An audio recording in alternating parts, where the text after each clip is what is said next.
જય શ્રી કૃષ્ણ મિત્રો. ઓમ નમઃ શિવાય. સ્વાગત છે તમારું બંસીઝ વોઇસ સ્ટોરીમાં. તો મિત્રો, આજે આપણે જાણીશું જૂનાગઢના ભવનાથ મહાદેવ મંદિર. એ જૂનાગઢના નજીક ભવનાથ ગામમાં આવેલું એક પ્રાચીન હિન્દુ મંદિર છે. ગિરનાર પર્વતની તળેટીમાં આવેલું તે ગુજરાતના સૌથી લોકપ્રિય મંદિરોમાંનું એક છે અને જૂનાગઢમાં જોવાલાયક સ્થળોમાંનું એક છે. ભવનાથ મહાદેવ લોકોનું આસ્થાનું કેન્દ્ર છે અને ભવનાથ મહાદેવની આરતીનું પણ એટલું જ મહત્ત્વ છે. તો ચાલો આજે એ મંદિરના ઇતિહાસ વિશે આપણે વાત કરીશું.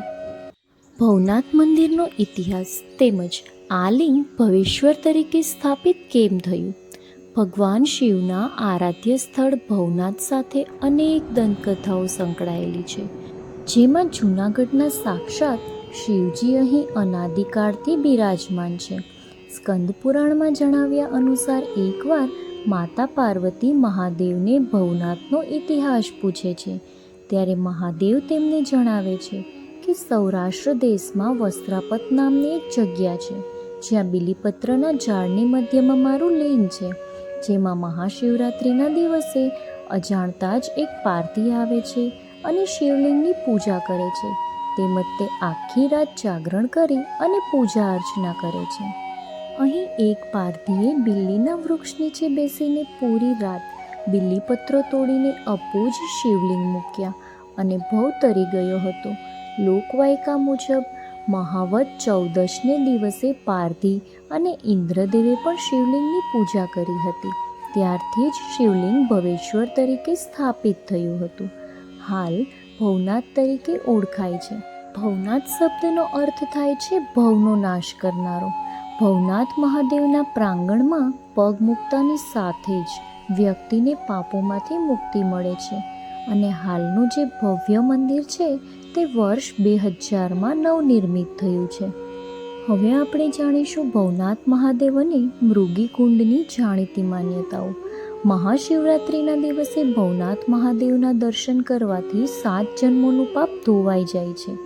વૈશાખ સુદ પૂનમને દિવસે ભવનાથ મહાદેવના દર્શન કરવાથી વ્યક્તિને એક દિવસ બ્રહ્મલોકમાં રહેવાનું સુખ મળે છે. ભવનાથ મહાદેવના દર્શન કરવાથી આત્મા શુદ્ધ અને પવિત્ર થાય છે. મહત્વનું છે કે જૂનાગઢના ભવનાથ મંદિરમાં શ્રાવણ મહિનાના દર સોમવારે 4 પ્રહરની વિશેષ પૂજા કરવામાં આવે છે. તેમાં દરેક ભાવિક ભક્તોને પધારવા ભવનાથ મંદિરના મહંત વતી આમંત્રણ પણ આપવામાં આવે છે. હવે આપણે જાણીશું જીવ અને શિવનું મિલન. આ ઉપરાંત મહાશિવરાત્રિના દિવસે ભવનાથ મહાદેવના દર્શન કરવાથી 7 જન્મોનું પાપ ધોવાઈ જાય છે અને આત્મા શુદ્ધ અને પવિત્ર થાય છે. મહાશિવરાત્રિના મેળાને જીવ અને શિવનું મિલન કહેવાય છે. આ મેળાને મિની કુંભ પણ કહેવામાં આવે છે. અહીં દેશભરમાંથી સાધુ સંતો ઉપસ્થિત રહે છે અને તેઓ 5 દિવસ સુધી રાવટી બનાવે છે અને તેમાં ધૂણો ધખાવે છે. નાગા સાધુઓના દર્શન માટે અલગ અલગ વિસ્તારોમાંથી લોકો ઉમટી પડે છે. મહાશિવરાત્રિએ રવાડી નીકળે છે, જેમાં નાગા સાધુઓ ભભૂત લગાવી અને નીકળે છે અને અંતે મૃગીકુંડમાં સ્નાન કરે છે.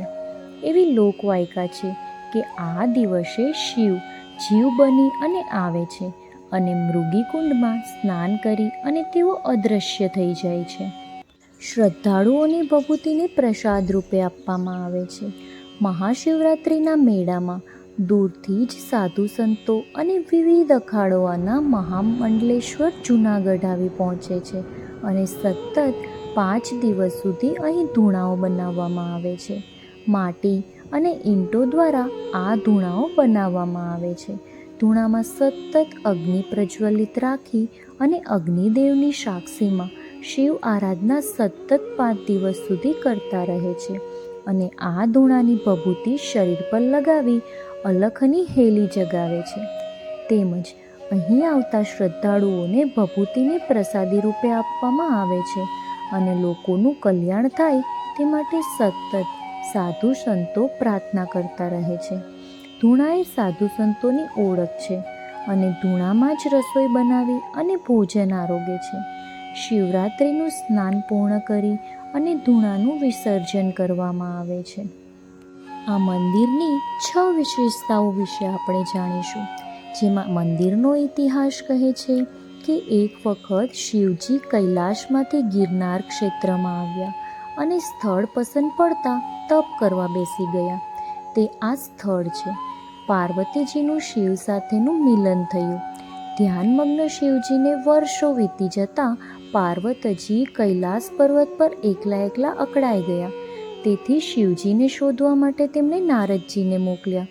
નારદે પરત આવીને શિવજી ગિરનારમાં હોવાનું જણાવતા મા પાર્વતી પણ અહીં આવ્યા અને તપ કર્યું. ત્યારે શિવજી પ્રકટ થયા અને પાર્વતીજીનું શિવજી સાથે મિલન થયું હતું. બીજી વિશેષતા છે ડાબી બાજુ ગૌમુખી. સામાન્ય રીતે શિવ મંદિરમાં ગૌમુખી જમણી બાજુ હોય છે, જ્યારે આ મંદિરમાં ડાબી બાજુ ગૌમુખી છે. આ શિવલિંગ સ્વયંભૂ થયું હોવાનું માનવામાં આવે છે. ત્રીજી વિશેષતા છે ચોરસ થાળું.